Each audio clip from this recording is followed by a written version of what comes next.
भारतीय reserve bank म्हणजेच आरबीआयने Paytm payments bank लिमिटेडवर निर्बंध आणले। अंतरिम अर्थसंकल्प सादर होण्याच्या एक दिवस आधी आरबीआयने पेटीएम पेमेंट्स बँकवर मोठी कारवाई केली। आरबीआयने पेटीएम पेमेंट्स बँकवर अनेक निर्बंध लादले असून नव्या ठेवी घेण्यावरही बंदी घालण्यात आली आहे। परिणामी आरबीआयच्या कारवाईनंतर पेटीएम वापरणारे लोक घाबरलेत। पण अचानक आरबीआयने एवढे मोठे पाऊल का उचलले? पेटीएम पेमेंट्स बँकेने कोणत्या नियमांचं उल्लंघन केलं? अशा अनेक प्रश्नांची उत्तरं आणि नेमकं हे प्रकरण काय ते आपण या व्हिडिओच्या माध्यमातून जाणून घेऊयात। नमस्कार, मी वैभव पाटील, माय महानगरमध्ये आपलं स्वागत। कोणताही आर्थिक व्यवहार, recharge, ticket booking, share market, IPO, वीज बिल, फास्टॅग, क्रेडिट कार्ड, कर्ज, विमा, मुदत ठेवींसाठी पेटीएम देशातील कोट्यवधी लोकांच्या जीवनाचा एक भाग बनले आहे। पण भारतीय रिझर्व्ह बँकेने पेटीएम बँकेवर आणलेल्या निर्बंधानंतर पेटीएम युजर्स गोंधळात सापडले। त्यांना आपल्या पैशाचं काय होणार अशी चिंता भेडसावते। काहींना वाटते की पेटीएम ॲप बंद पडणार, पण तसे नाही। पेटीएम ॲप पूर्वीप्रमाणेच कार्य करत राहील, कारण आरबीआयने पेटीएम ॲपवर नाही तर पेटीएमच्या डिजिटल पेमेंट बँकवर बंदी घातली आहे। कंपनीने एका निवेदनात स्पष्ट म्हटले की पेटीएम आणि तिच्या सेवा 29 फेब्रुवारी नंतरही सुरू राहतील, कारण पेटीएमद्वारे प्रदान केलेल्या बहुतांश सेवा केवळ सहयोगी बँकेच्या भागीदारीत नसून इतर बँकांसोबत देखील आहेत। त्यानुसार 1 मार्च पासून व्यापारी त्यांच्या पेटीएम पेमेंट्स बँक खात्यात पैसे मिळवू शकणार नाहीत, त्यांच्या खात्यात जमा करण्याची परवानगी दिली जाणार नाही। दुकानदार किंवा कंपन्या ज्यांच्याकडे इतर बँकेचे रिसिव्हर्स क्यूआर स्टिकर्स आहेत ते डिजिटल पेमेंट स्वीकारण्यास सक्षम असतील। ग्राहकही पेटीएम ॲपद्वारे पेमेंट करू शकतात। विशेष म्हणजे ग्राहक 29 फेब्रुवारी पर्यंत या सेवा वापरू शकतात। आता पाहूयात पेटीएमवर ही बंदी का घालण्यात आली।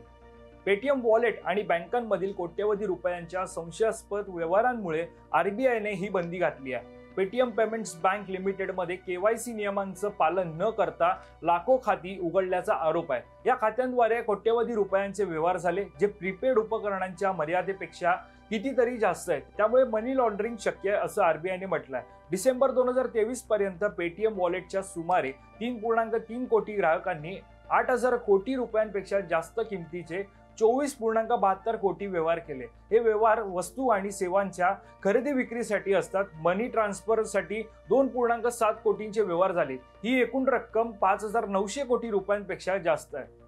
आता पाहूयात पेटीएमवर का कारवाई केली। संशयास्पद व्यवहारांमुळे रिझर्व्ह बँक ऑफ इंडियाने पेटीएम पेमेंट्स बँक लिमिटेडवर कठोर निर्बंध लादले। 31 जानेवारी रोजी आरबीआयने आपल्या आदेशात म्हटलं, 11 मार्च 2022 रोजी पेटीएम पेमेंट्स बँकेला बँकिंग नियमन कायद्याच्या नियम 35A अंतर्गत नवीन ग्राहक जोडू नयेत असे निर्देश देण्यात आले होते। या कारवाईनंतर आता पेटीएम पेमेंट्स बँकेचे ग्राहक 29 फेब्रुवारी नंतर त्यांच्या बचत चालू खाते, वॉलेट आणि फास्टॅग मध्ये शिल्लक जमा करू शकणार नाहीत।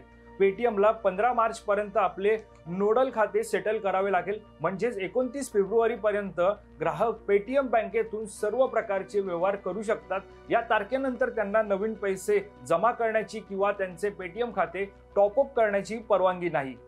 पेटीएमने आपल्या ग्राहकांना पैसे काढण्यासाठी आणि वापरण्यासाठी पूर्ण सुविधा उपलब्ध करून द्याव्यात असे आरबीआयचे स्पष्ट निर्देश आहेत। पेटीएम बचत चालू किंवा प्रीपेड खाती किंवा फास्टॅग वापरणाऱ्या ग्राहकांसाठी ही सुविधा उपलब्ध आहे। यामध्ये नॅशनल कॉमन मोबिलिटी कार्डचाही समावेश आहे। हे कार्ड भाडे किंवा टोल टॅक्स भरण्यासाठी वापरले जाते। तर तुम्हाला हा व्हिडिओ कसा वाटला हे आम्हाला कमेंट करून नक्की कळवा आणि अशाच प्रकारच्या नवनवीन व्हिडिओ पाहण्यासाठी तुम्ही mymahanagar.com लॉग इन करा। आमचं Facebook page, Instagram page, Twitter page like करा। माय महानगर लाईव्ह या यूट्यूब चॅनलला सबस्क्राईब करा।